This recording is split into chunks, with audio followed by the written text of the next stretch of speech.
Donc là on est sur la commune de Saint-Imier, sur une parcelle d'Étrères de la Dhuy, qui a un cépage typique du Grésivaudan, donc de la vallée de l'Isère. Et l'origine de cépage est issue donc sur cette commune, l'Étrères de la Dhuy, où on a une source qui est à 200 mètres. Et ce cépage a été trouvé à côté de cette source. On dit que c'est un semis du Persan. C'est un cépage qui a été trouvé dans les années 1820 à peu près et qui a été multiplié ensuite par la suite. Étrères, c'est dû à étroit et ovoïde. Et la Dhuy, donc la Dhuy, c'est un nom commun aux sources un petit peu qu'on a sur le secteur du Grésivaudan. C'est relativement dur sur des vieilles souches, mais oui, au niveau ampélographique, donc on a un sinus qui est quand même bien prononcé. On a une feuille un peu glabre et duveteuse derrière en fait. Donc voilà, on arrive à la reconnaître. On a des sinus qui sont plus ou moins prononcés, d'autres sinus qui sont plus ou moins aussi prononcés.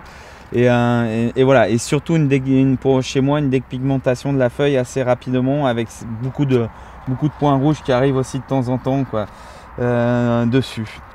Dans les années 1920, avec le phylloxéra, ce cépage donc était très recommandé, il était très recherché aussi parce qu'il était soi-disant dit résistant au phylloxéra. C'était un des plus résistants, il a quand même succombé au phylloxéra, mais il était plus résistant par rapport à un cabernet ou autre. Donc c'est aussi pour ça qu'on retrouve ce cépage-là sur certains écrits sur Bordeaux, comme on peut retrouver des écrits aussi qui sont sur la Champagne, sur des essais de méthode champenoise aussi.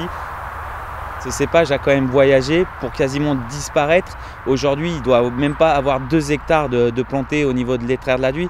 Donc c'est très faible, mais pour moi, c'est un cépage qui a un fort potentiel, qui a une fraîcheur, qui est adapté au terroir. Et cette fraîcheur aussi, avec les réchauffements qu'on peut avoir au niveau climatique, ça permet d'avoir des vins qui se tiennent mieux. Et c'est des petits degrés aussi, aux alentours 12,5 degrés. Ce n'est pas des cépages qui montent très haut dans les degrés. Donc c'est des vins qui sont relativement plaisants aussi à boire.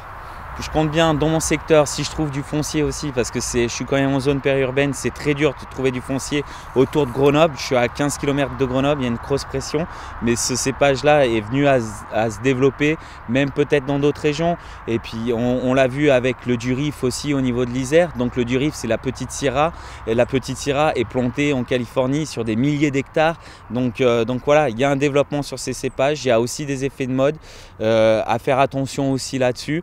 Mais pour le moment, pour moi, il est bien approprié et bien ancré dans ce terroir-là et ça donne des vins relativement plaisants avec une typicité qui est propre au Grésivaudan, à l'Isère en fait.